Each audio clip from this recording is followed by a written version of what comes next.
കയ്യെ കെട്ടിയാൽ മതി.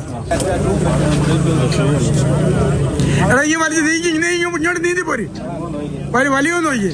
കോട്ടയം വാകത്താനത്ത് വെള്ളത്തിലകപ്പെട്ട് കാണാതായ ഒരു 23 വയസ്സുകാരൻ 3 ദിവസങ്ങൾക്ക് ശേഷം ജീർണിച്ച നിലയിൽ 23 വയസ്സുകാരൻ്റെ മൃതദേഹം കണ്ടെത്തുന്നു. പക്ഷേ വെള്ളത്തിൻ്റെ അവസ്ഥ, ജീർണാവസ്ഥയൊക്കെ കാരണം തന്നെ ആരും ആ വെള്ളത്തിലേക്ക് ഇറങ്ങിയ മൃതദേഹം എടുക്കാൻ തയ്യാറായില്ല. ഫയർഫോഴ്സ് ഉൾപ്പെടെ തയ്യാറായില്ല. അവിടേക്ക് ധൈര്യപൂർവ്വം ഇറങ്ങിയ ഒരു CPO ആണ് നമുക്കിപ്പം ചേരുന്നത്. കോട്ടയം വാകത്താനം പോലീസ് സ്റ്റേഷനിലെ CPO ആയിട്ടുള്ള പ്രതീഷ് പ്രസാദ്. പെട്ടെന്ന് ഞങ്ങൾ കുറേ നേരം വെയിറ്റ് ചെയ്തിരുന്നു.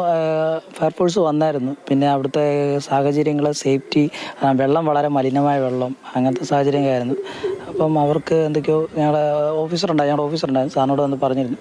ശേഷം ഞങ്ങൾ എന്താണെന്ന് വെച്ചാൽ ഇറങ്ങാമെന്ന് വെച്ചു. 23 വയസ്സുള്ള ചെറുപ്പക്കാരനാണ്.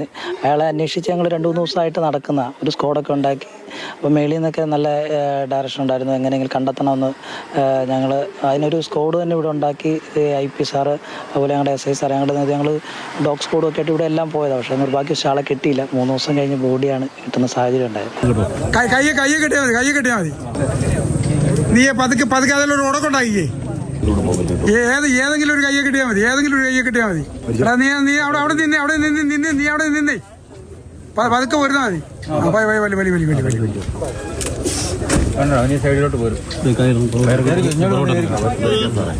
വളരെ ബുദ്ധിമുട്ടുള്ള വെള്ളം വളരെ മോശമാണ്. പിന്നെ എനിക്കതൊരു പ്രശ്നമായിട്ട് തോന്നില്ല. കാരണം എൻ്റെ വീട് ഇച്ചിരി പടിഞ്ഞാറൻ പ്രദേശം, കോട്ടയത്തിനടുത്ത്, ടൗണിനടുത്ത് വെള്ളം കെട്ടൊക്കെ ഉള്ള സ്ഥലമാണ്.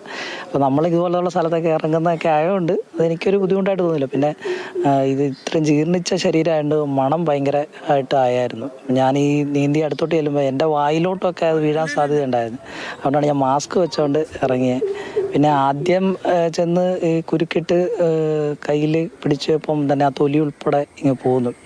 അതൊരു ഭയങ്കര ബുദ്ധിമുട്ടായി. പിന്നെ അവിടെ എത്തയില്ല, ഒരു 2.5 ആൾ താഴ്ചയോളം വെള്ളമുള്ള സ്ഥലമാണ്. പിന്നെ നീന്തി ഇപ്പുറത്തെ വശത്ത് വന്ന് കയ്യിൽ കിട്ടിയിട്ടാണ് വലിച്ച് കൊണ്ടുവരുന്നത്. അപ്പം പിന്നെ കരയ്ക്ക് ഞങ്ങളുടെ SI സാറ്, രാജ് സാറും, പിന്നെ ഞങ്ങളുടെ ASI സിജോ ചാണ്ടപ്പുള്ള സാറ്, പിന്നെ SCPO ഷൈജു സാർ, അവർ 3-4 പേര് ഉണ്ടായിരുന്നു. എനിക്ക് ഈ ബോഡി അടുപ്പിച്ചതിന് ശേഷം ഈ സ്മെല്ല് കാരണം എനിക്ക് കുറച്ച് നേരം അതിൻ്റെ അടുത്തോട്ട് ഈ എൻ്റെ മൂക്കിലോട്ടല്ല ഇതിൻ്റെ കയറുകൊണ്ട് എനിക്ക് ഭയങ്കര ബുദ്ധിമുട്ടായി. അന്നേരം ഒരു ഇൻക്വസ്റ്റ് അന്നേരം തന്നെ തുടങ്ങി. ഇൻക്വസ്റ്റ് ചെയ്യുന്ന അവസ്ഥ വളരെ ദുർഘടമായിരുന്നു. തൊടുന്ന ഭാഗങ്ങൾ പോകുന്ന ഒരു സാഹചര്യമായിരുന്നു. അപ്പോൾ എന്താണേലും നാട്ടുകാരുടെ ഭാഗത്തുനിന്ന് നല്ലൊരു സപ്പോർട്ടും കാര്യങ്ങളും ഉണ്ടായിരുന്നു. പിന്നെ ഇതിന് ശേഷം സാറ് വിളിച്ചതൊക്കെ ഒരു വലിയ സന്തോഷം. സാറ് വിളിച്ച അഭിനന്ദനം പറഞ്ഞായിരുന്നു. പിന്നെ അതിനുശേഷം ഇവിടെ ഗവർണറുടെ ഓഫീസിൽ നിന്ന് വിളിച്ചു. അങ്ങനെ എല്ലാവരുടെയും ഭാഗത്തുനിന്നും നല്ലൊരു. അതിനുശേഷം വന്നിട്ട് ഇവിടെ പാറാവ് ഡ്യൂട്ടിക്ക് ഇരിക്കുന്ന സമയത്തെല്ലാം നമ്മുടെ ഫോണിന് ഇന്നലെ റെസ്റ്റില്ല. എൻ്റെ ഫോണിന് റെസ്റ്റില്ല. സ്റ്റേഷൻ ലാൻഡ് ഫോണിലേക്ക് വളരെ ഒത്തിരി ആളുകൾ വിളിച്ച് പോലീസിന് നന്ദി പറയുന്ന ഒരു സാഹചര്യം ഉണ്ടായിരുന്നു. അതൊരു വലിയ സന്തോഷമാണ്. ആരും ഇറങ്ങാൻ മടിക്കുന്ന ഒരു സാഹചര്യത്തിൽ അവിടേക്ക് ഇറങ്ങുന്നു, മൃതദേഹം കരയ്ക്ക് എത്തിക്കുന്നു. അങ്ങനെ വളരെ മികച്ച പ്രവർത്തനം പ്രതീഷിൻ്റെ ഭാഗത്തുനിന്ന് ഉണ്ടായി എന്നത് യാഥാർത്ഥ്യമാണ്. വാകത്താനത്ത് നിന്ന് ജോബിൻ തേക്കടിക്കൊപ്പം ഷിനോദ് ST, മാതൃഭൂമി ന്യൂസ്.